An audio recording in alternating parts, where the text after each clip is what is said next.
오늘은 신앙생활 기본원리 30번째 시간으로 용서라는 주제로 우리가 말씀을 나누려고 합니다. 하나님은 복의 근원이십니다. 복의 근원 되신 하나님은 하나님의 자녀들에게 복 주시기를 원하십니다. 예레미야 29장 11절 말씀에 보면 너희를 두고 계획하고 있는 일들은 오직 나만이 알고 있다. 여러분의 인생의 계획 여러분들이 아무리 세웠어도 그 인생의 그 계획을 정확히 아시는 분은 하나님 한 분이시라고 오늘 성경이 얘기하고 있습니다. 내가 너희를 두고 계획하고 있는 일들은 재앙이 아니라 뭐라고 말하고 있습니까? 번영이다 라고 말하고 있습니다. 너희에게 미래에 대한 희망을 주려는 것이다. 나 주의 말이다. 여러분을 향한 하나님의 계획은 재앙이 아니라 번영입니다. 미래에 희망을 주려는 것이 하나님의 생각이라는 거죠. 하나님은 인간들을 심판하시기 위해서 독이 올라 계신 분이 아니에요. 여러분, 세상에 어떤 부모가 자녀들이 잘못되는 것을 좋아하겠습니까? 어떤 부모가 자녀들이 심판을 받고 감옥에 가는 것을 좋아하겠습니까? 악한 부모라 할지라도 자기 자식은요 좋은 곳에서 잘 되기를 바라요. 이게 부모의 마음인 거죠. 여기 부모님들 어떻게 그런 마음이신가요? 아니신가요? 자녀들이 그냥 저주받고 망하고 그냥 가다 그냥 그러기를 바라십니까? 그럴 부모 있나요? 아무도 없잖아요. 대답들 안 하시네. 그러길 바라시는 건지. 니들 안 됐다. 우리 부모님들 자녀가 잘 되길 바라십니까? 그 부모의 마음 아니겠어요? 그건 당연한 거죠. 예수님은요 하나님에 대해서 오해하고 있는 이스라엘 백성들에게 하나님에 대한 잘못된 생각을 뜯어 고치라고 말씀하셔요. 마태복음 7장 9절부터 11절 말씀에 보면 너희 가운데서 아들이 빵을 달라고 하는데 돌을 줄 사람이 어디 있고 생선을 달라고 하는데 뱀을 줄 사람이 어디 있겠느냐. 너희가 악해도 너희 자녀에게 좋은 것을 줄 줄 알거든 하물며 하늘에 계신 너희 아버지께서 구하는 사람에게 좋은 것을 주지 아니하시겠느냐. 어느 아버지가 자식이 생선을 달라고 하는데 뱀을 줄 사람이 있겠습니까? 생선보다 뱀이 몸보신에 좋은가요? 그래서 뱀을 주나요? 야, 생선 매운탕보다 여기 뱀탕이다. 쭉 들이키 마셔라. 그러겠습니까?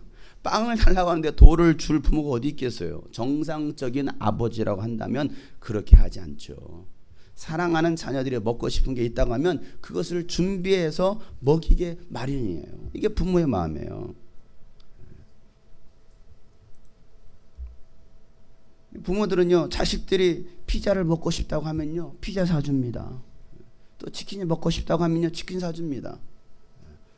본인은 드시지도 않아도 자식들이 먹는 거 그거 보고만 있어도 즐거운 거예요. 이게 부모님의 마음이죠. 부모는 가진 것을 누리지 못해도 자녀들이 누리기를 바라는 게 부모의 마음이에요. 어릴 적 저희 부모님이 농사철이 되면 품앗이로 모를 심으러 나가십니다. 일하시러 아침에 일찍 나가시다가 저녁이 되셔야 이제 들어오셔요. 그런데 저는 이제 그 언제쯤 우리 아버지가 우리 어머니가 돌아오실까 언제쯤 오실까 노래를 부르면서 부모님을 기다려요. 왜 기다리냐면요 부모님이 보고 싶어서가 아니고 부모님들이 집에 돌아오실 때 양손에 뭔가를 들고 오셔요. 그게 보고 싶은 거예요. 그게 그리운 거예요. 양손에 항상 찐빵을 들고 오십니다. 부모님이 밖에서 고생하시는 것은 생각도 안 해요. 얼마나 그 더운 볕에 나가서 힘들게 고생하셨을까 그건 관심도 없고요. 그저 양손에 들린 찐빵에만 관심이 있어요. 아빠, 엄마, 뭐 가져왔어? 이게 관심이죠. 찐빵을 가져오시지 않는 날은요 서운해요.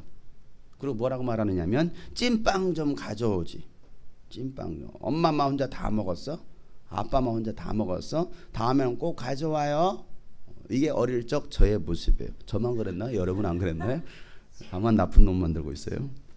나중에 커서 생각해 보니까 그 찐빵은 새참으로 나온 간식을 자식 생각하면서 드시지 않으시고 챙겨 오신 것이었죠. 그때는 몰랐어요. 사랑하는 자식 하나 더 먹이시려고 허기진 배를 채우지 않으시고 자식을 위해서 그 주머니에다 꾸깃꾸깃 넣어서 가져오신 거예요. 그것을 받아들고 좋아하는 자식 생각에 그렇게 부모가 자식들을 키웠는데 자식들은 어떻습니까? 부모의 마음을 압니까? 부모의 마음 몰라요. 그렇게 해서 자식을 정말 먹이고 키웠는데 똥기저귀 다 갈아가면서 말이야 엉덩이에 똥 묻은 거 손으로 다 닦아내며 자식들을 키웠어요. 여러분 그렇게 키웠어. 지금에 이렇게 번지르르 옷 입고 있어 이렇게 뭐 그러지. 어렸을 땐 다 여러분 똥구녕 쳐들고 막 똥구녕 씻고, 저도 그래. 맨날 한결에 똥구녕 씻기고 혜림이 똥구녕 씻겨가면서 키웠다 이 말이에요. 여러분들 그렇게 자랐어요. 여러분 여기 부모님 계시면 부모님 보면서 감사합니다 말해서 감사합니다. 철들지 못한 자식들. 또 여기 부모님 계시지 않지만 여러분 부모님을 생각하면서 감사합니다 하세요. 자, 영상 편지 한번 할까요? 부모님 감사합니다. 음악 BGM 깔아주고 부모님께. 근데 보세요. 그렇게 부모님이 자식을 사랑하는 마음으로 자식을 키웠는데요. 자식들은요 그 부모의 사랑 알지 못해요. 그리고 하는 사람 엄마는 내 맘도 몰라. 아 짜증나. 니들은 엄마 맘 아니? 그게 자녀들의 마음이에요. 왜? 부모의 마음을 모르니까 짜증내고 원망과 불평합니다. 인간들도 그러고 있어요. 하나님이 인간을 만드시고 사랑하셔서 모든 것들을 주셨는데 하나님보다도 다른 것을 더 사랑하더라는 것이죠. 하나님보다는 다른 것들이 나에게 만족을 주고 다 채워줄 것이라고 착각하고 있습니다. 그러면서 뭐합니까? 하나님을 저주합니다. 불순종합니다. 배신하고 떠나갑니다. 왜 그래요? 하나님을 오해하니까 그래요. 뭐 한다고요? 하나님을 오해하니까. 육신의 부모도 자식들에게 더 좋은 것으로 주려고 하는데 하물며 하늘에 계신 아버지께서 구하는 자녀들에게 좋은 것으로 주시지 않겠느냐? 예수님께서 오늘 우리가 하시는 말씀이죠. 하나님은요 여러분들이 잘 되기를 바라십니다. 여러분이 성공하기를 원하십니다. 여러분이 복을 받기를 원하신다는 사실이에요. 맨날 자녀들이 가난하고 병들고 쓰러지고 얻어 터지고 빼앗기고 그렇게 사는 것을 원치 않아요. 밖에 나갔다 주위에 얻어 터지고 쌍코피 터지고 그러고 와서 그걸 누가 좋아합니까? 부모가 생각이 그래 아이고 잘했다 야 얻어 터지고 와야지. 그럴 부모가 어디 있어요. 너는 병신같이 맞고 다니냐 가서 죽여 패버리지. 이렇게 말할지언정 아이고 잘 맞고 왔다 야 더 맞고 와라. 더 뺏기고 와라. 야 돈 내가 더 줄게. 가서 달라고 하면 가서 돈 줘라. 누가 그럽니까? 차라리 야구 빵망이 하나 챙겨주지. 오면 뒤통수 쳐버리라고. 그게 부모의 마음이에요. 안 그러겠어요? 하나님의 자녀들이 더 풍성해지길 원하는 거예요. 하나님은. 그래서 예수님께서 이 땅에 오신 이유가 무엇입니까? 양들이 생명을 얻고 그 양들이 더 생명이 넘치게 하시려고 이 땅에 오셨다라고 성경 말했어요. 요한복음 10장 10절 말씀 다 같이 한번 읽어보겠습니다. 도둑은 다만 훔치고 죽이고 파괴하려고 오는 것뿐. 나는 양들이 생명을 얻고 또 더 넘치게 얻게 하려고 왔다. 예수님께서 이 땅에 오신 이유가 뭐냐? 양들이 생명을 얻되 더 넘치도록 얻게 하시려고 예수님께서 이 땅에 오셨다라고 말씀하시는 거예요. 풍성한 생명의 복을 어떻게 받아 누릴 수 있습니까? 예수님께서 준비하신 우리가 주시려고 풍성해 주시려고 준비해 놨던 그것을 어떻게 받아 누릴 수 있습니까? 예수님이 그리스도시요 살아계신 하나님의 아들이심을 믿을 때에 그 이름을 믿을 때에 생명을 받아 누릴 수가 있는 거예요. 요한복음 20장 31절 말씀에 여기에 이 성경을 기록한 이유가 무엇이냐? 여러분으로 하여금 예수가 그리스도시요 하나님의 아들이심을 믿게 해서 또 그렇게 믿어서 그의 이름으로 뭘 얻게 하시려고? 생명을 얻게 하려고 이 성경을 기록했다. 예수를 통해서 생명을 얻게 하려고 예수님이 이 땅에 오셨다라고 말씀하시는 거예요. 그리고 하나님의 자녀가 된 사람들은 그분의 말씀에 순종하는 겁니다. 왜? 순종하는 게 자녀의 도리라 이 말이에요. 부모의 말씀에 순종하는 것이 자녀의 도리라 이거죠. 순종할 때에 칭찬을 받아요. 순종할 때 복을 받는 거예요. 요한계시록 1장 3절 말씀에 이 예언의 말씀을 읽는 사람과 듣는 사람들과 그 안에 기록되어 있는 것을 지키는 사람들이 복이 있습니다 라고 말하고 있어요. 이 예언의 말씀 뭐 하는 사람? 읽는 사람. 복 받기를 원하십니까? 저주 받기를 원하십니까? 졸다가 아멘 하신 분들 계셔요. 복 받기 원하십니까? 그럼 뭐 해야 돼요? 읽어야 돼요. 안 읽으면 복 받을 수 없다라는 거예요. 읽는 자와 또 뭐 하는 자? 듣는 자. 말씀을 들어야 돼요 여러분. 주일날 와서 말씀 들어야 됩니다. 금요일날 와서 말씀 들어야 됩니다. 또 뭐 여러분 스마트폰으로 NPC로 말씀을 들어야 돼요. 계속 말씀을 듣는 게 중요한 거예요. 하나님의 말씀 예수 그리스도의 말씀을 듣는 게 중요하다면 뭘 듣느냐 이거예요. 맨날 귓구녕 꽂고 다니면 노 맨날 그런 거 듣고 돌아다니고 요즘 한겨레가 듣고 다니면 뭐 선생님들이 퍼뜨리거나 빠빠빠 헬멧 쓰고 돌아다니면서 그 빠빠빠 유진이 한결이가 그거 들어달래요. 맨날 그거 보여주나 봐 선생님들이. 어떻게 알고 그 귀에 뭐 듣느냐 뭐 듣느냐 이거예요. 너희가 지금 도대체 뭘 듣고 있느냐? 하나님의 말씀을 듣고 있느냐? 세상의 말을 듣고 있느냐? 믿음의 말을 듣고 있느냐? 불신 의심의 말을 듣느냐? 여러분 듣는 거에 따라서 그 사람은 달라지게 돼 있는 거예요. 가치관도 달라지는 거예요. 뭘 듣느냐에 따라서. 공생차제야에서 사회주의 교육을 받으면 공산주의가 되는 거예요. 우리가 뭘 듣고 있느냐 이거죠. 여러분 예수 그리스도의 말씀을 들으시길 바랍니다. 이 말씀을 읽는 자와 그 말씀을 듣는 사람과 그리고 그 안에 기록되어 있는 말씀을 무하는 자가, 지키는 자가, 순종하는 자가 복을 받는 것이지 하나님의 복이 아무나에게 임하는 것이 아니라는 사실이에요. 믿고 순종하는 자들에게 임하는 것입니다. 하나님께서 모세에게 성막을 만들라고 명령하셨잖아요. 모세는 뭐합니까? 그 하나님 말씀하신 대로 백성들이 그대로 전달합니다. 그리고 그 백성들은 뭐합니까? 모세의 말을 듣고서 기쁨으로 그대로 순종했을 때 하나님께서 그들에게 복을 주시더라는 것이죠. 출애굽 39장 42절 43절 말씀 다 같이 큰 목소리로 이스라엘 자손은 주님께서 모세에게 명하신 모든 것을 그대로 하여 이를 완수하였다. 모세가 그 모든 일을 점가하여 보니 그들의 주님께서 명령하신 그대로 하였으므로 그들에게 복을 빌어 주었다. 그래요. 하나님께서 명령하신 그대로 순종했는지를 모세는요 점검해 보고 주님께서 명하신 그대로 백성들 순종한 것을 보고서 뭐합니까? 복을 빌어 주더라는 거예요. 목사님 축복 기도해 주세요. 그러면 그렇게 했느냐 이거죠. 그렇게 하지도 않으면서 맨날 복만 빌어달래요. 기도해 달래요.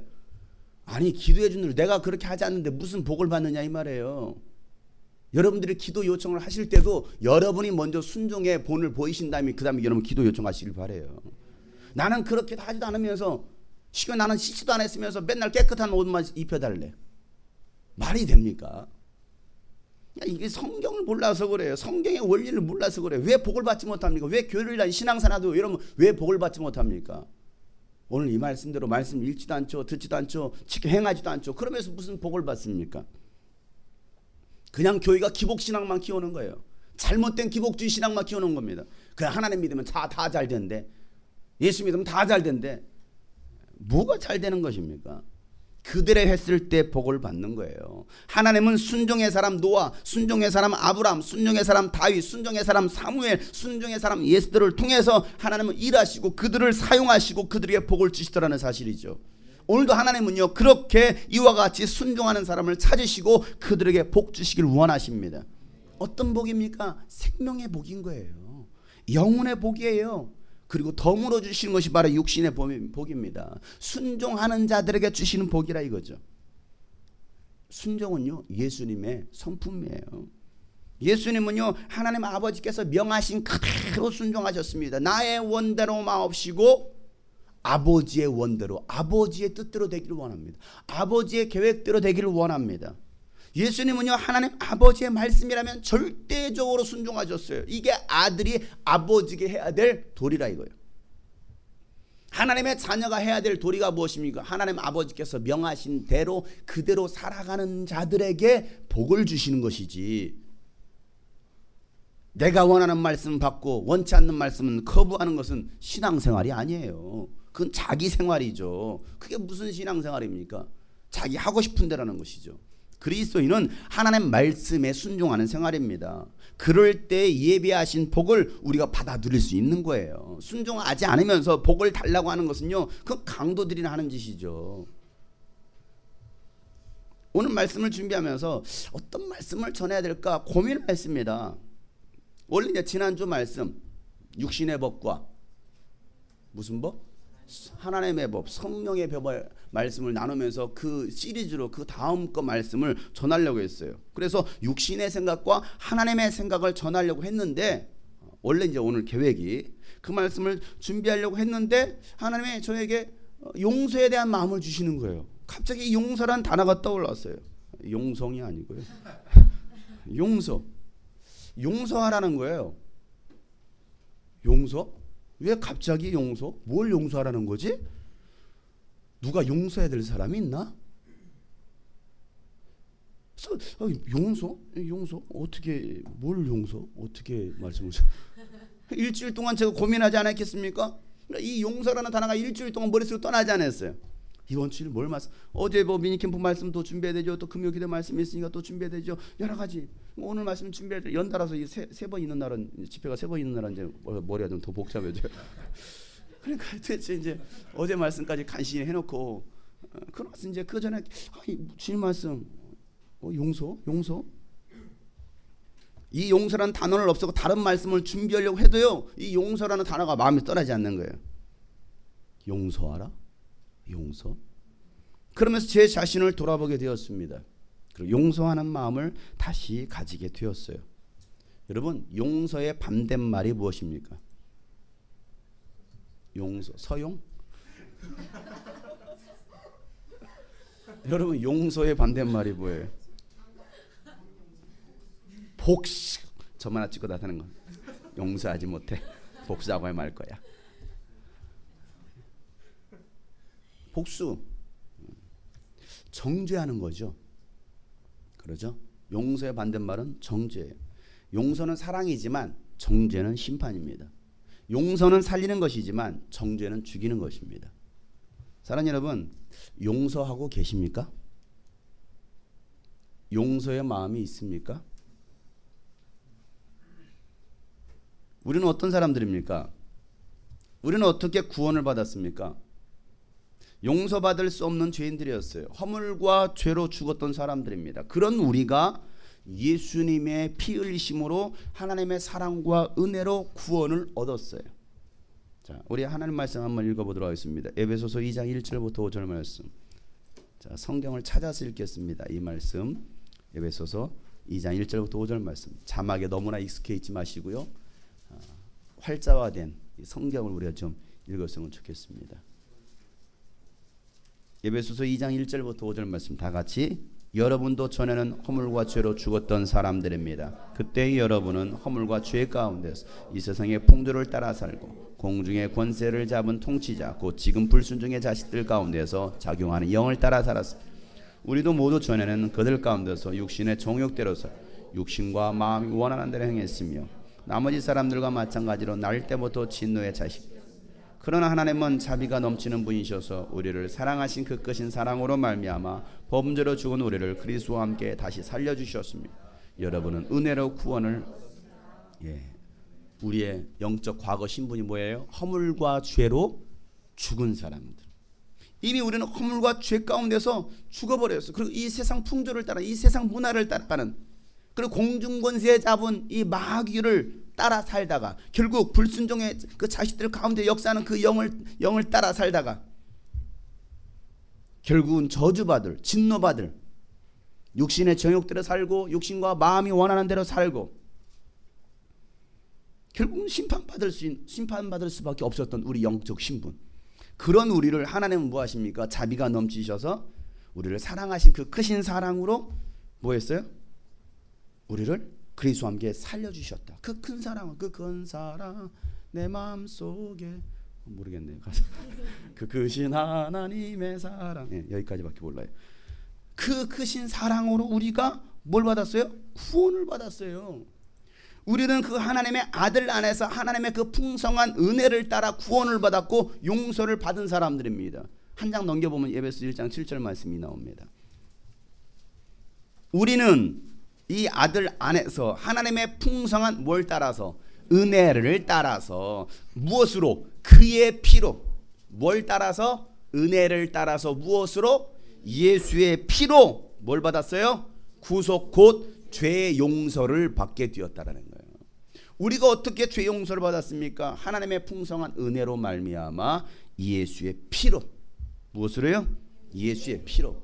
나의 공로가 아니라 나의 노력이 아니라 전적인 하나님의 은혜요 선물이라는 것입니다. 하나님의 은혜가 없이는 우리는 단 한 사람도 구원받을 수가 없는 거야. 아무리 내가 똑똑하고 잘났어도 모든 것을 세상에서 다 얻었다 할지라도 예수의 피가 없이는 하나님의 은혜가 없이는 우리는 단 한 사람도 구원받을 수가 없다라는 거예요. 하나님의 은혜, 그 크신 하나님의 은혜.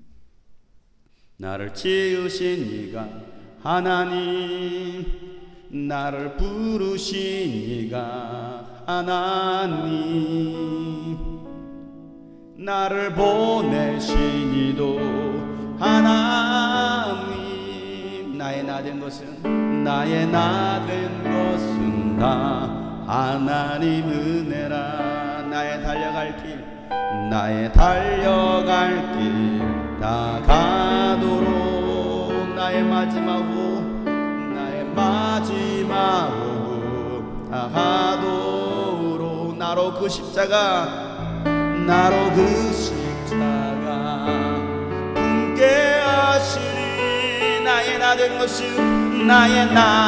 것은 다 하나님 은혜라. 한량없는 은혜 갚을 길 없는 은혜 내 삶을 예고사는 무엇입니까? 하나님의 은혜입니다. 하나님의 은혜 나 주저함 없이 그 땅을 밟음도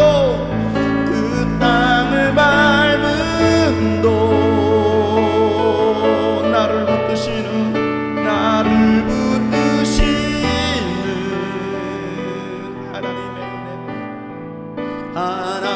우리는 그 하나님의 한량없는 은혜로 구원받았어요. 한량없는 은혜, 갚을 길 없는 그 주님의 은혜. 한량없는 은혜, 나의 나 된 것이 오직 하나님의 은혜입니다. 그 은혜는 갚을 수가 없어요. 없는 은혜, 나의 삶을 예워사는 그 크신 하나님의 은혜. 내 삶을 예워사는 하나님의 은혜. 나 지정없이 그 땅을 밟음도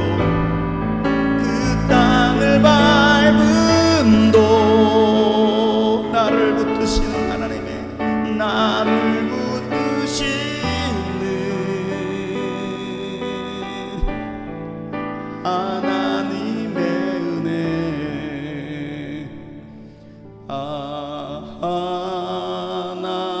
하나님의 은혜로 있을 데 없는 자 왜 구속하여 주는지 난 알 수 없도다. 내가 믿고 또 의지함은 내 모든 형편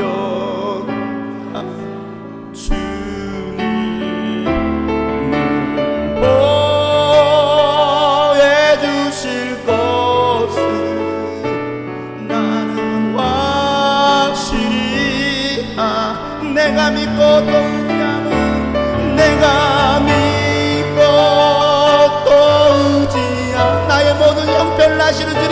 내 모든 형 주님은 여러분의 모든 형편과 사정을 아시니 늘 보호해 주실 것을 늘 보호해 주실 것을 나는 확실히 아네. 이게 바로 하나님의 사랑이죠. 하나님의 사랑이 있기에 우리가 구원받은 것이고 이 자리에 있는 거 아닙니까? 여러분, 하나님의 은혜로 구원받은 우리가 가져야 될 성품이 바로 용서의 마음인 거예요. 구원받은 자만이 가질 수 있는 마음이 바로 용서입니다.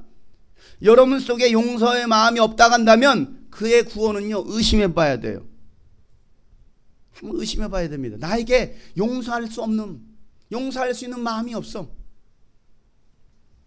내가 하나님의 사랑을 입어 구원을 받았는데 여러분 용서할 수 없다고 한다면 그는 진짜 구원받은 사람이 아닐 가능성이 높아요. 골로새서 3장 13절 말씀이에요. 누가 누구에게 불평할 일이 있더라도 서로 용납하여 주고 서로 용서하여 주십시오. 주님께서 여러분을 용서하신 것 같이 여러분도 서로 용서하십시오.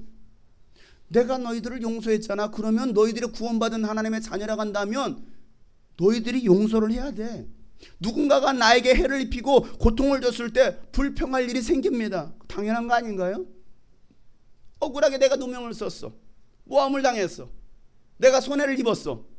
불평할 일이 생기잖아요. 그럴 때 용서받은 하나님의 자녀들은 서로 용납해 주고 서로 용서하라는 거예요. 주님이 우리를 그렇게 용서해 주셨기 때문에 그렇죠. 주님의 용서하심이 없었다고 한다면 우리는 구원받을 길이 없는 사람들입니다.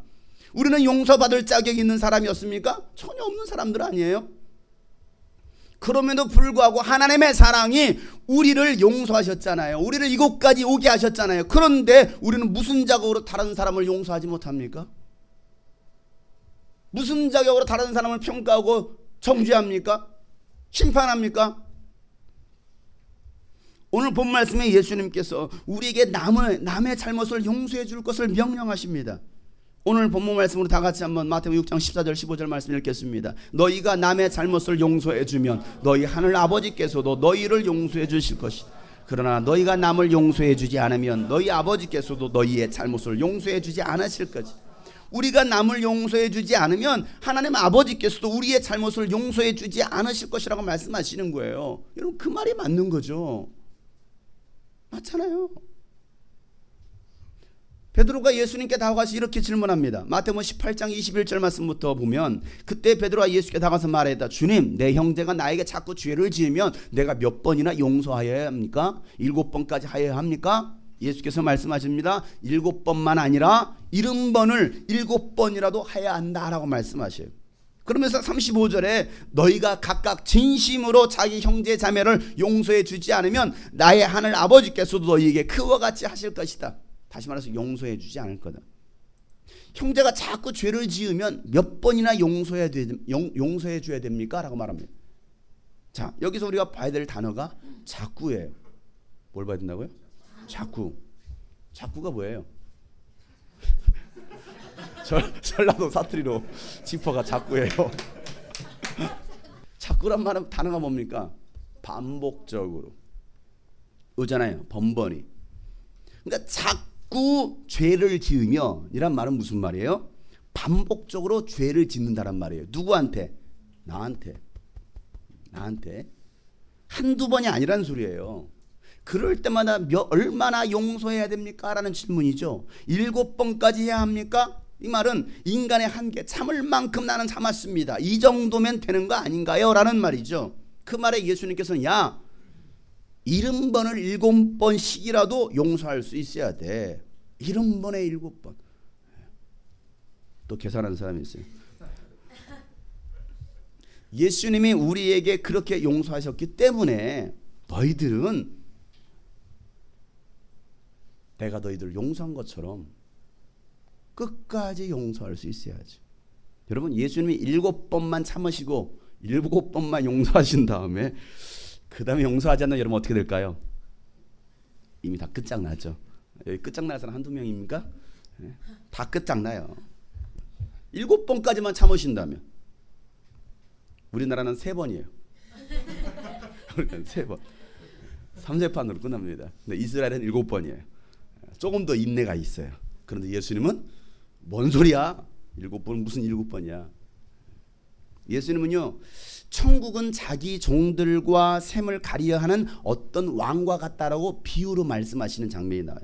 마태복음 18장 23절부터 24절에 있는 말씀인데요.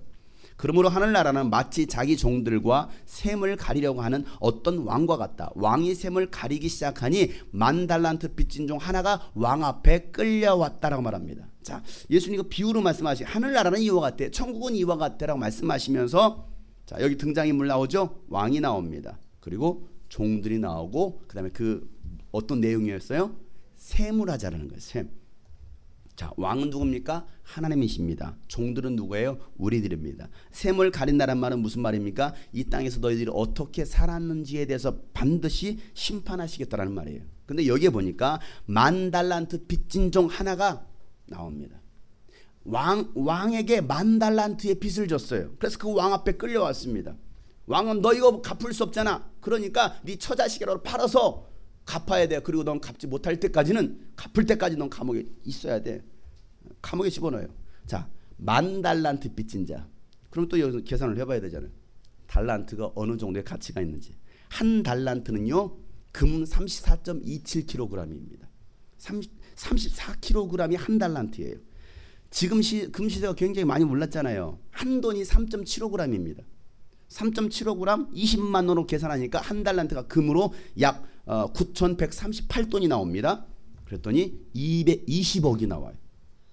한 달란트가 20억입니다. 자, 계산이 됩니까? 만 달란트면 얼마예요? 계산 안 되죠? 저도 막 계산해 봤습니다. 했더니 20조가 나옵니다. 만 달란트 빚졌습니다. 얼마예요? 20조예요. 어마어마한 조예요. 어마조예요. 어마어마한 돈이에요. 자, 그런 빚은 갚을 길이 있어요, 없어요? 없어요.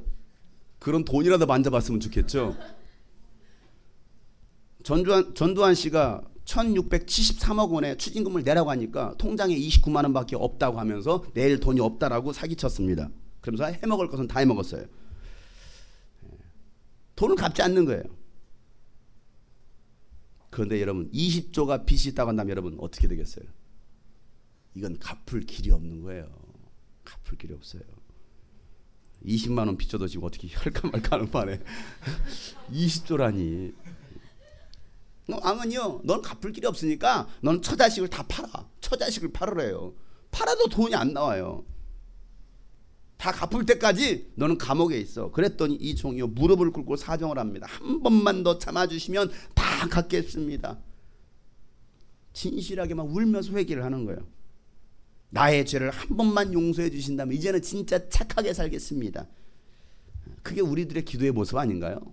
여러분 회개할 땐 그렇게 회개하잖아요. 눈물 콧물 다 흘려가면서 한 번만 용서해 주신다면, 한 번만 나를 구원해 주신다, 한 번 더 기회해 주신다면 이제는 내가 다시 이렇게 살지 않겠습니다.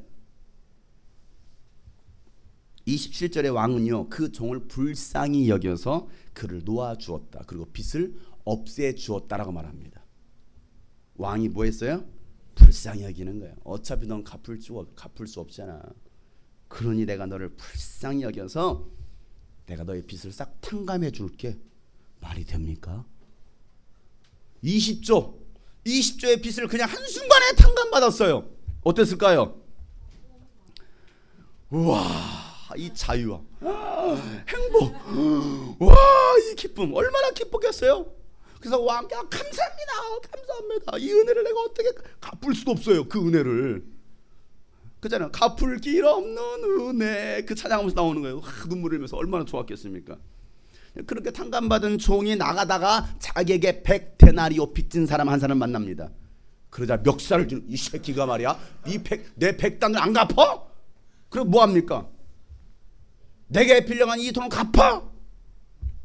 그래가지고 감옥에 처박아버렸어요. 자, 그럼 100데나리온 돈 얼마냐? 한 데나리온이 노동자 하루 품삯입니다.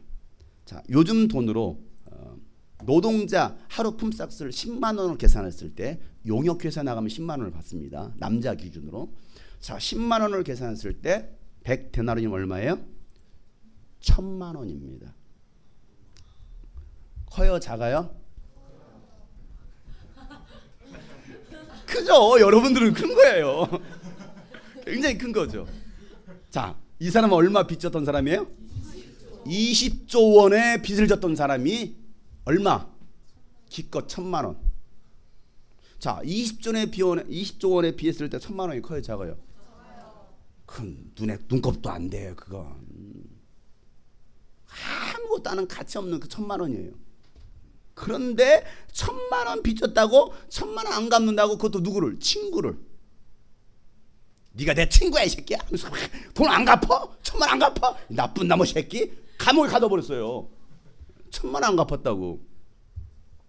근데 그 친구가 뭐라고 하면 조금만 참아주게. 제발 친구여 조금만 참아주. 내가 다 갚겠네. 그렇게 애원을 했건만 감옥에 가둬버립니다.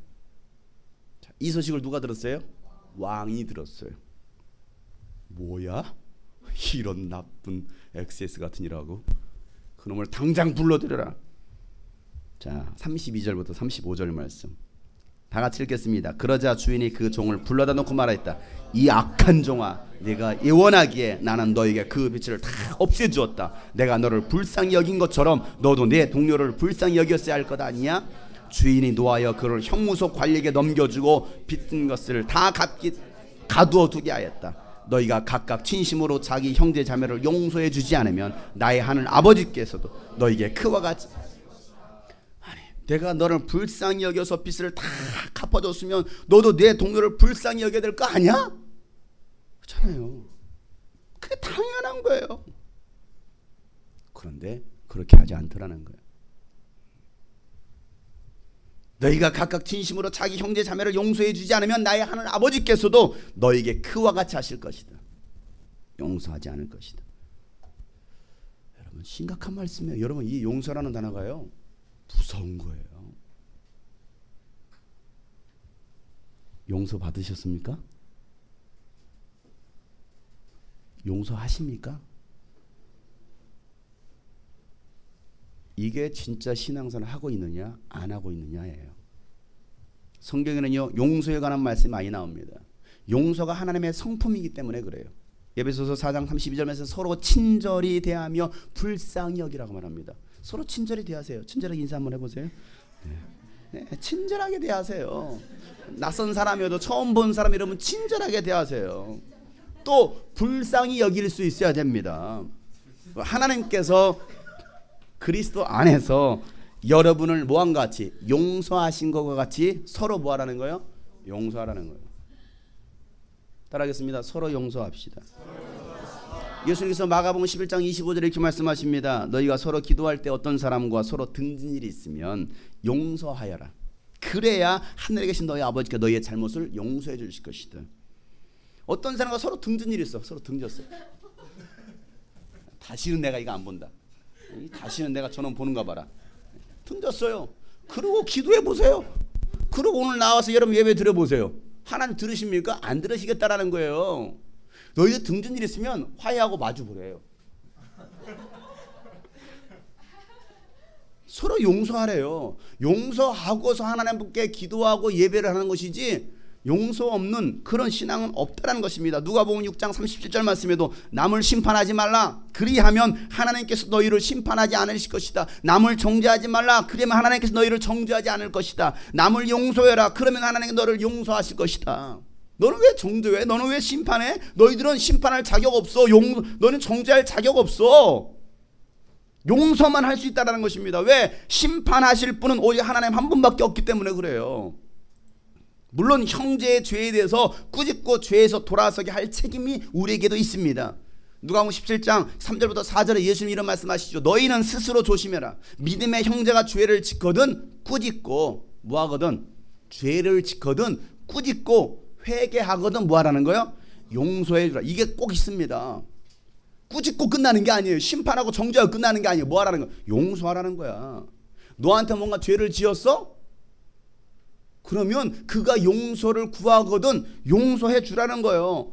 그가 내게 하루에 7번 죄를 짓고 7번 내게 돌아오고 회개하고 하면 너는 뭐 해라는 거예요? 용서해 주라는 거예요. 하루에 몇 번 죄를 졌는데? 하루에 7번씩이나 죄를 졌어요. 생각해 보세요. 1시간 전에 사기치고 또 1시간 또 사기치고 한 7시간 동안 용서가 됩니까? 생각만 해도 막 용서가 돼요? 안 되는 상황이에요 이게. 그런데도 예수님 뭐라는 거예요? 또 잘못했네 친구요. 알았어. 1시간 뒤에 1,000만 원만 빌려줘. 빌려줘. 또 뛰어먹어. 나쁜 놈. 잘못했네 형제요. 용서해줘. 또 용서해줘. 그렇게 7번을 하루에 사기를 치는 거야. 그런 사람도 있잖아요. 그런 친구 여러분 보기를 원하십니까? 다시는 안 본다고. 한 번만 죄를 지어도 다시는 안 본다고 하는데 하루에 7번씩이나 그렇게 사기를 치는데 용서할 사람 누가 있습니까? 그런데도 회개를 구하면서 용서를 구하면서 회개하면 용서해 주라는 거예요. 형제의 죄를 꾸짖는 것도 기도하면서 예수님의 마음을 가지고 해야 되는 것이지 그냥 막 승질난다고 나쁜 놈이라면서 막 꾸짖는 것은 아니라는 겁니다. 용서의 마음은 여러분 용서의 마음은 가지지 않은 채 꾸짖는다라는 지. 그럼요 그것은 결국 나에게 죄를 짓는 거예요. 용서의 마음이 있다면 사랑하는 마음으로 형제들을 돌아보는 거예요. 갈라디아서 6장 1절 말씀에 형제자매 여러분, 어떤 사람이 어떤 죄에 빠진 일이 드러나면 성령의 인도하심을 따라 사는 사람인 여러분은 뭘 따라 사는 사람이요? 성령의 인도하심을 따라 사는 사람들. 예수님의 마음을 가지고 살아가는 사람들은 온유한 마음으로 그런 사람들을 뭐 해주고 바로 잡아주고 그 다음에 자기 스스로를 살피라는 겁니다. 나 스스로를 살펴보래요. 왜? 내가 유혹에 빠지지 않기 위해서. 그냥 무조건 정죄하고 심판하고 꾸짖는 게 아닙니다. 성령을 따라서 꾸짖고 성령의 마음을 가지고서 그 사람을 꾸짖고 죄에서 돌아서게 하는 것이 우리가 할 일이고, 그러면서 스스로 나 자신을 또 돌아보라는 겁니다. 성경에서 용서의 대표적인 인물이 요셉이라는 사람이에요. 요셉은요, 하나님이 주신 꿈 때문에 형들에게 미움을 받았습니다. 구덩이에 던져졌습니다. 노예로 팔려갔습니다. 감옥에 갇히기를 몇 년 동안 30년 동안 했어요. 그의 인생을 돌아봤을 때에 30년 동안. 왜? 어려서부터 형제들의 미움을 받았으니까. 30년이란 세월 동안 형제들로부터 수많은 어려움들을 당했습니다. 자신을 죽이려고 했던 형들이요, 이제는요 예굽의 총리가 된 동생 그 요셉 앞에 엎드려서 곡식을 구하는 신세가 되었습니다. 그런 형제들을 봤을 때 요셉의 마음이 어땠을까요? 만약 여러분 요셉이었으면 잘 만났다 너 그럴 줄 알았어. 역시 하나님의 꿈이 정확해. 역시 내 앞에 엎드리는구나. 때는 이때다. 매우 쳐라. 그랬을까요? 여러분 밉지 않았겠어요? 정말 밉상이야. 나쁜 짓만 다 골라서 한 거야. 그것도 다 나한테. 나쁜 놈들. 그래서 형들을 3일 동안 감옥에 가둡니다. 3일 동안 감옥에 가둔 사실을 알고 있었습니까? 감옥에 가둬요. 이 사람들의 마음이 어떤지를 보는 거야. 예전 마음과 똑같아. 왜? 형들은 지금 못 알아보거든요. 예굽의 총리가 되어 있을 거라고 생각도 못 하는 거예요. 3일 동안 감옥에 가둬둡니다. 그리고 다시 풀어주면서 뭐라고 제안을 하냐면 자기 엄마로부터 난 동생, 친동생 베냐민을 데려오라고 말합니다. 이 형들은 사실은 자기 엄마로부터 난 형제들이 아니거든요. 그러니까 약간 미웠나 봐. 3일 동안 가둬둬요. 그리고 자기 친동생 베냐민을 데려오라고 합니다. 그리고 동생을 정말 데리고 옵니다. 동생이 오자마자 참았던 눈물이 쏟아져요. 물론 그 형들이 왔었을 때 눈물이 나가지고요 밖에 나가서 울다가 왔어요. 그리고 다시 가보더라 이랬단 말이에요. 근데 진짜 동생이 오니까 이건 참을 수가 없는 거예요. 창세기 43장 30절 31절에 요셉은 자기 친동생을 보다가 마구 치밀어 오른 형제의 정을 누르지 못하여 급히 울 곳을 찾아 자기의 방으로 들어가서 한참 동안 울고 얼굴을 씻고. 왜? 씻어야지. 얼굴 그 눈 퉁퉁 부어가지고 눈물장으로 있으면 안 되잖아요. 얼굴을 씻고 돌아와서 그 정을 누르면 여봐라 밥상을 차리거라 울먹거리면서 그러지 않겠습니까? 연기자 밥상을 차려라 하면서 밥상을 차리는 거죠. 이게 요셉입니다. 참 귀여운 면이 있어요. 아버지 야곱이 죽었습니다. 죽자 형제들은 어떻게 될까요? 무서운 거야. 왜? 이제 드디어 아버지가 돌아가셨으니 요셉이 가만 놔두겠냐? 우리를 보복할 거 아니야? 야, 점 찍고 등장하는 거야. 내가 너희들 용서치 않겠다. 보복하고 말 거야. 그 보복이 두려워서 머리를 굴립니다. 그리고 나서 아버지의 유언이라고 해서 편지를 써서 보냅니다. 진짜 유언인지는 모르겠어요. 내가 볼 때는 가짜 같아. 썼어 이렇게. 아버지가 이렇게 전하라고 했습니다. 자, 그때 요셉은 형들에게 이런 말을 합니다. 창세기 50장 17절 21절 말씀 우리 한번 천천히 읽어봅시다. 아우님에게 전하라고 하시면서 너의 형들이 너에게 몹쓸 일을 저질렀지만 이제 이 아버지는 네가 형들의 허물과 죄를 용서하여 주기를 바란다 하셨습니다. 아버지가 이런 말을 했대요. 했는지 안 했는지는 몰라. 아무도 몰라. 그런데 용서해 주기를 바란다. 그 아버지를 이용하는 거야 또.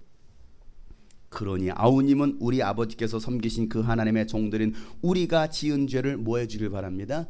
용서하여 주기를 바랍니다. 그때 요셉은 이 말을 전해 듣고서 뭐합니까? 또 울어요.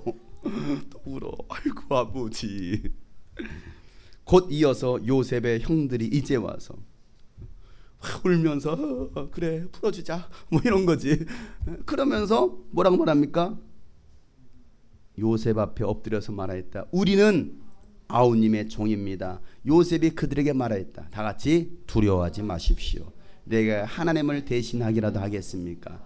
형님들은 나를 해치려고 했지만 하나님은 오히려 그것을 선하게 바꾸셔서 오늘과 같이 수많은 사람의 생명을 구원하셨습니다. 그러니 형님들은 두려워하지 마십시오. 내가 형님들을 모시고 형님들의 자식들을 보게.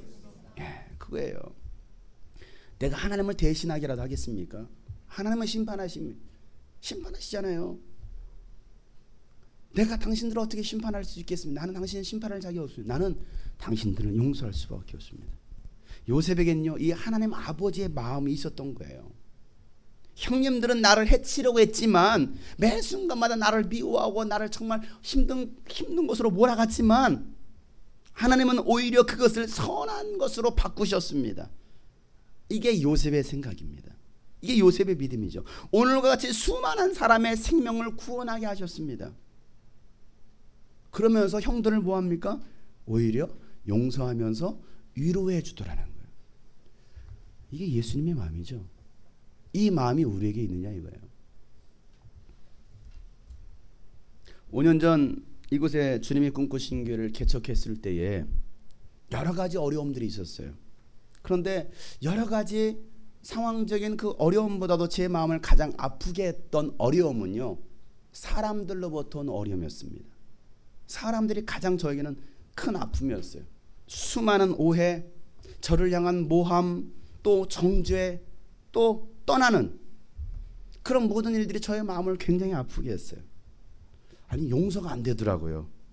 용서하고 싶지 않았어요. 막 미운 거야. 3일 동안 감옥에 가두고 싶어요. 막 미워요. 용서가 안 돼요. 그런 저에게 하나님은요, 용서하라 말씀하셨어요. 용서해라. 왜? 네가 용서받았잖아. 제가 용서받았기에 용서하라는 거예요. 내가 무슨 주제로 다른 사람을 용서할 수 없겠습니까? 내가 용서하지 않는다면 내게도 용서가 없기 때문에 용서할 수밖에 없어요. 그래서 저는 오늘도 용서합니다. 이게 제가 해야 할 일이에요. 카자흐스탄에 한재성 선교사님이라는 분이 계시는데 그분의 이야기를 하고 마치러 갑니다. 카자흐스탄의 영혼을 구원하기 위해서 그 카자흐로 들어갔다가 그곳에서 아내를 잃고 맙니다. 아내는요, 잔인하게 살해되었습니다. 남편은 그 아내를 죽인 그 카자흐스탄을 용서합니다. 용서가 되겠어요? 자기 아내를 사랑하는 아내를 죽인 그 민족 사람을 용서하면서 그를 구원할 수 있겠느냐는 거예요. 그런데 그 민족을 용서하고요, 그 카자흐스탄 사람들을 용서합니다. 그리고 아내가 죽은 그 땅으로 다시 선교하러 들어갑니다. 먼저 하늘나라로 갔던 그 아내를 생각하면서 그 한 선교사님은요, 이런 편지를 씁니다. 나는 나의 사랑하는 아내를 잃었다. 부부로서 함께 산 10년의 세월이 너무나 행복했다. 아내는 나에게 천사였다. 이제는 천국에서 나와 두 딸을 지켜주는 천사가 되었다. 선교지를 떠날 때 부모님께 절하며 다시 뵙겠습니다라는 인사를 지키지 못해 우리는 영락없는 불효자가 되었다. 누가 상상이나 했을까? 순교할 각오를 했지만 정말 하나님이 순교하게 하실 줄이야. 누가 알 수 있었을까? 출국할 때 두 발로 걸어 나간 자식이 귀국할 때 누워서 찾아뵐 줄이야. 생각도 못한 일이다. 아내가 이렇게 일찍 부름받을 줄이야. 남은 수많은 날들을 나보고 어떻게 살라고, 이 아픈 가슴과 깨어진 심령, 뼛속 깊이 사무쳐 오는 슬픔을 어떻게 이기며 살아야 할지, 만지고 싶을 때 못 만지고 보고 싶을 때 볼 수 없으며 얼마나 큰 그리움의 고통으로 다가오는지, 못다한 사랑 아직도 많은데, 아직도 내겐 당신을 더 사랑할 시간이 필요한데 이제는 더 이상 기회가 없음이 한이 된다. 사랑하는 아내여, 당신의 흘린 피는 이 땅 카자흐스탄을 위해 흘린 거룩한 예물이라는 걸 하나님과 사람들이 알고 있어. 당신의 생애는 비록 짧았지만 너무도 순결한 삶을 살았어. 깨끗하고 맑은 아름다운 영혼을 지닌 채 말이야. 그래서 주님이 당신을 쓰시고 받으셨어. 이 민족이 주님께 돌아오기 위해서 당신은 생명을 드렸어. 당신이 자랑스럽고 감사하고 미안하고 그래. 지금 얼마나 좋아? 천국에서 주님과 함께하니. 수많은 믿음의 선배들을 대하니 얼마나 반갑고 행복할까? 우리 다시 그곳에서 만나자. 구름같이 허다한 증인들 앞에서 우리 영광스러운 면류관 쓰고 주님과 함께 영원히 살자. 조금만 기다려. 나도 주님 부르실 때까지 열심히 살아. 당신께 갈게. 여보 사랑해. 당신은 영원한 나의 아내야. 사랑한 당신의 남편 재성으로부터. 예전에 부흥이란 찬양을 처음 들었을 때 예. 저는 카자흐에서 들었는데 예. 카자흐스탄 땅을 보고 부흥이란 찬양을 만든 줄 알았어요. 아. 진짜로. 근데 이 땅의 황무함을 보소서 하늘의 하나님 이러는데 예. 그 카자흐스탄 자체가 황무하거든요. 예. 한재성 선교사는 얼마 전 카자흐스탄에서 아내를 잃었다. 아내가 없는 집은 언제나 어둡고 허전하다. 어린 2딸만 남겨놓고 먼저 가버린 아내. 너무나 사랑했기에 아직도 지울 수가 없다. 그렇게 일찍 걷어가시는 거 보고 많이 힘들었죠. 그냥 아내가 이렇게 처참하게 이제 살해당한 그 현장에서 저는 살고 아내는 죽어있는 모습 봤으니까요. 참 죄송합니다. 울고 또 울었지만 여전한 눈물은 어쩔 수 없다.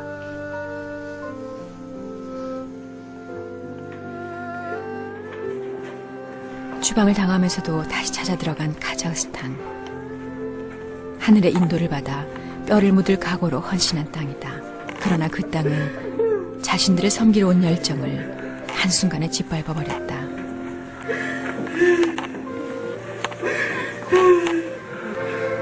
그 누구보다도 진실되고 아름다운 당신을 주님은 첫 열매로 택하셨습니다. 당신의 죽음 앞에서 다시 한번 복음의 빚진 자임을 확인하며 당신께서 먼저 하신 이 땅을 향한 사랑을 이뤄나갈 것을 다짐합니다. 하늘의 섭리 안에서 일어난 것이라고 믿지만 그토록 사랑했던 아내가 죽은 것이다. 지금 자꾸 잊으시려고 많이 애를 쓰셨던 모양이에요. 많이 하나님 회복시켜 주시고 계세요. 예. 조금씩 좋아지는데 그렇게 보고 싶더라고요. 조금만 참으면 천국에서 만나는데 지금 당장은 보고 싶더라고요. 보고 싶고. 이 성경책이 예. 그때 피살당할 때 거기에 있었어요. 옆에 위에 있었는데 예. 이 피가 어떻게 튀었는지 막 여기에도 이렇게 묻어 있더라고요. 제 안에 피입니다. 피 흘림이 없으면 사함도 없다. 회복도 없다. 아내의 흔적은 여전히 남아 제 안에 그것을 머리도 좀 애통하고 잘라놓고 있다. 머리카락이요? 보고 싶어서 아, 예. 유일하게 안에 그 몸이 일부만 남은 거예요. 부부가 사랑했다라는 것이 단순히 이제 뭐 살아있을 때만 그게 아니라 영혼과 육체 전부 다 포함되어 있는 사랑인 것 같아요. 아, 예. 그러니까 이 사람의 육신이 여기에 있기 때문에 오면은 되게 가깝게 느껴지는 거죠. 예.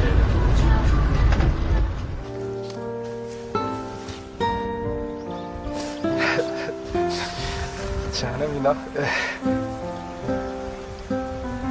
풀도 잘 왔네. 지난번에 혼자 갔을 때 나 돌로 여기다 글씨 쓰고 갔는데 아, 뭐라고 쓰셨나요, 그때? 여보 사랑해. 좀 기다리라겠죠, 뭐. 좀 금방 가니까. 주일학교에서 만나 함께 신앙과 사랑을 키웠던 아내다. 둘을 맺어준 주님을 위해 그 황무한 땅에 미랄이 되기 위해 갔던 것인데 결국 아내만 그렇게 들여졌다. 못난 남편 같다고. 자기 못 지켜줘서 미안하다고.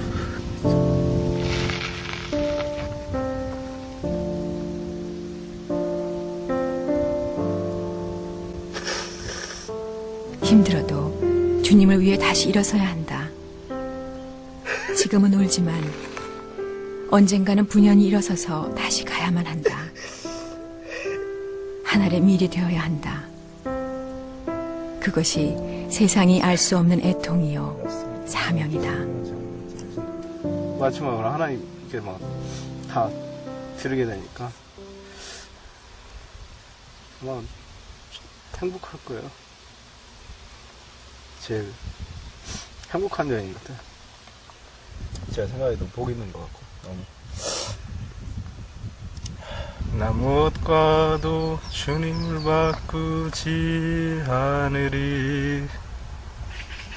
다른 어떤 은혜 구하지 않으리.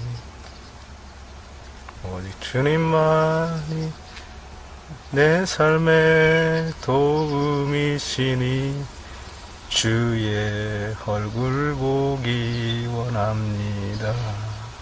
당신과 내가 좋은 나라에서 죽어야 되는데 그곳에서 만난다면 슬프던 지난 서로의 모습 주님 사랑해요. 까맣게 잊고 주님하고 같이 있고 싶어서 먼저 갔어요. 인사할지도 몰라요. 당신과 같이 있고 싶어. 좋은 나라에서 그 푸른 강가에서 만난다면 서로 하고프던 말 한마디 하지 못하고 카자흐스탄. 그 황무한 땅이 보이자 한재성 선교사의 얼굴이 굳어진다. 다시는 못 올 것 같았던 이 땅에 내리자 바위처럼 억눌렸던 눈물의 샘이 다시 터졌다. 이렇게 빨리 이곳에 보내실 줄은 몰랐다. 하나님 가게 하시고 저는 이거 올 생각도 못 했었어요. 아내를 가져가신 땅이다 이게 생각하니까 이 전하고 또 다른 거예요. 이제 이 땅을 바라보는 게 느낌이. 가야 한다면 다른 곳으로 가겠노라고 떼를 쓰기도 했었다. 아내와 늘 다니던 그 길을 보자 다시 견딜 수 없다. 나에게 왜 이런 슬픔을, 아픔을 주셨나요? 알지만 여전히 묻고 싶다. 당신과 내가 좋은 나라에서 그곳에서 만난다면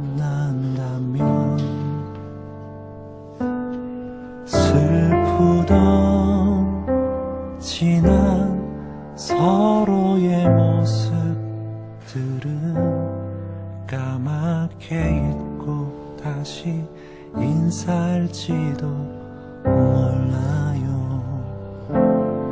당신과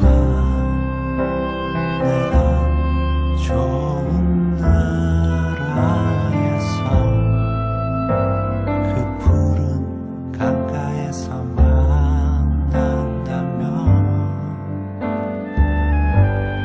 서로 하고프던 말 한마디 하지 못하고 그냥 마주보고 좋아서 웃기만 할 거예요.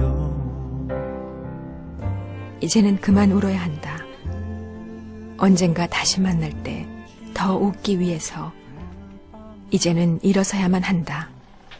아내가 죽어간 집이다. 지켜주지 못한 자괴감 참으려 애써보지만 여전히 힘겹다. 저 여기서 쓰러졌어요? 사모님이 좀 따끈한데. 그 피의 자욱이 아직도 남아있다. 영원히 지울 수 없는 흔적처럼. 피 흘림이 없으면, 고난이 없으면 회복이 없음을 증명이라도 하듯이.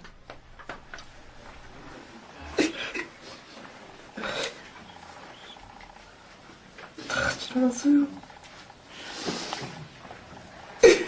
다 끝났고 다 지났어요.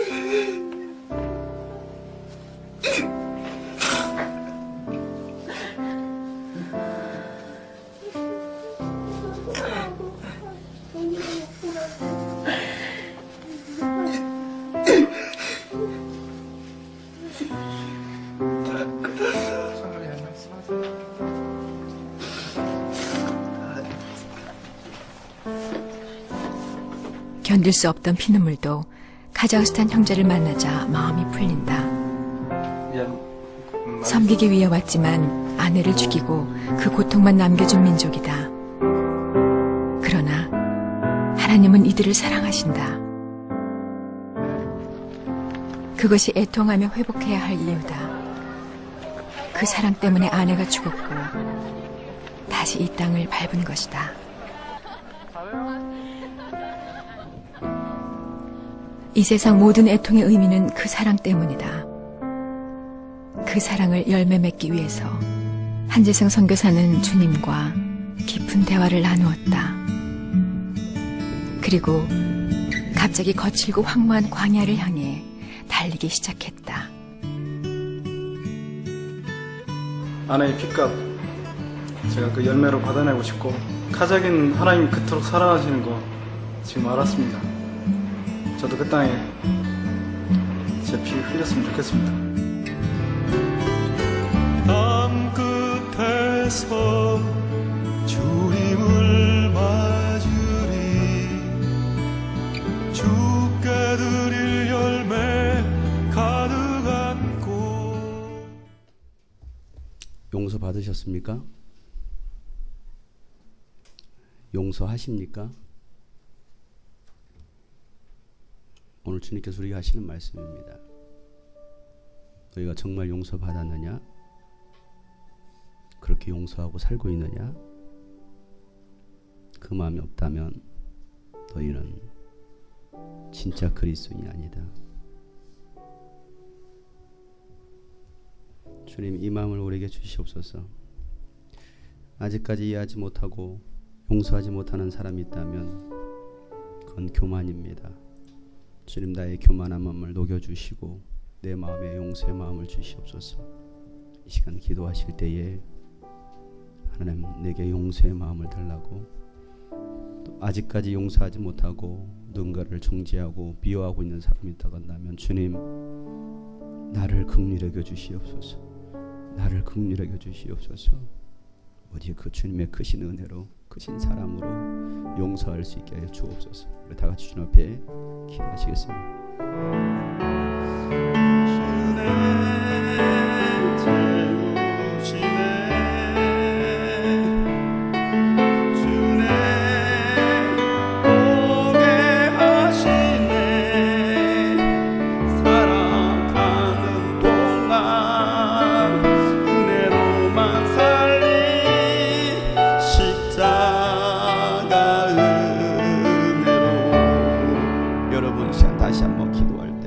주님의 크신 은혜로 구원받은 사람들입니다. 우리에게 필요한 것은 바로 그 주님의 마음, 주님의 십자가의 은혜입니다. 이 시간 다시 한번 더욱더 기도할 때에 하나님, 내 마음에 간절한 마음이 있게 하여 주옵소서. 그 십자가의 그 구속의 은혜가 내 안에 간절해지게 하여 주옵소서. 그 은혜로만 살아가게 하여 주옵소서. 그 은혜로 사랑하고 그 은혜로 용서할 수 있게 하여 주옵소서. 나에게 주님의 그 크신 은혜가 충만케 하여 주시옵소서. 다 같이 한번 주 앞에 기도하겠습니다. 아버지, 날 채우시네. 주네 보게 하시네. 살아가는 동안 은혜로만 살리 십자가 은혜로. 주네 날 채우시네.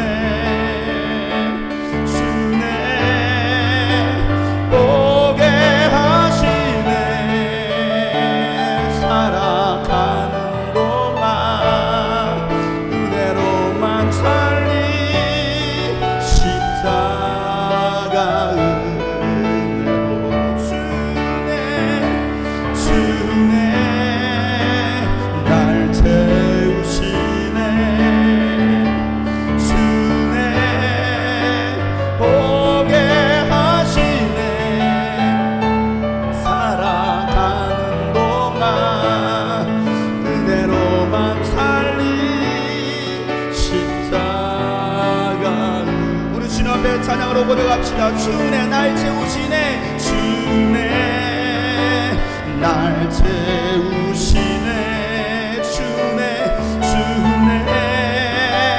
보게 하시네. 살아가는 동안 은혜로만 살리. 십자가의 은혜로, 십자가의 주네 날 채우시네, 주네 날 채우시네, 주네 보게 하시네. 살아가는 동안 은혜로만 살리. 십자가 더욱더 간절한 마음으로 기도하는 마음으로 주네 날 채우시네, 날 채우시네. 주님의 은혜로만 보게 하시옵소서. 주네 보게 하시네. 살아가는 동안 은혜로만 살래, 은혜로만 살리. 주님의 은혜가 있어야 됩니다. 주는 나에게 주네 채워주시옵소서. 주네 날 채우시네, 주네로 영혼들을 보게 하시옵소서. 보게 하시네. 살아가는 동안 은혜로만 살리. 십자가의 한량없는 은혜, 갚을 길 없는 은혜, 내 삶을 예워사는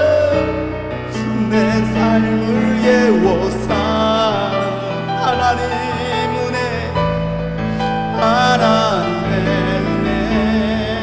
나 주저함 없이 그 땅을 밟기를 원합니다. 나 주저함 없이 그 땅을 밟음도, 아내가 죽은 그 땅을 밟은 이유도 하나님의 은혜.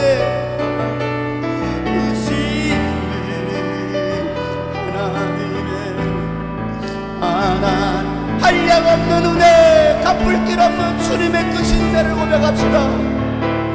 한량없는 은혜,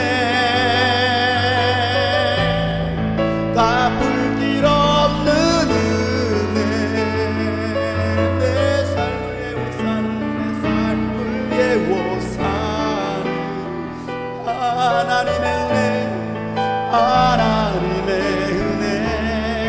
나 주저함 없이 그 땅을 밟음도, 나 주저함 없이 그 땅을 밟음도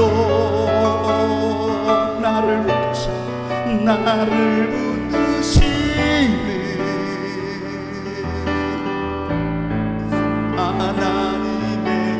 나를 붙드시는 하나님의 은혜. 나를 붙드시는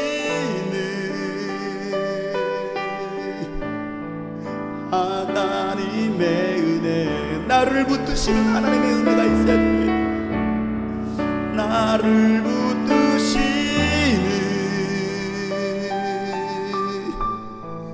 하나님의 은혜. 주님의 은혜로 사랑하고 주님의 은혜로 용서할 수 있었으면 좋겠습니다.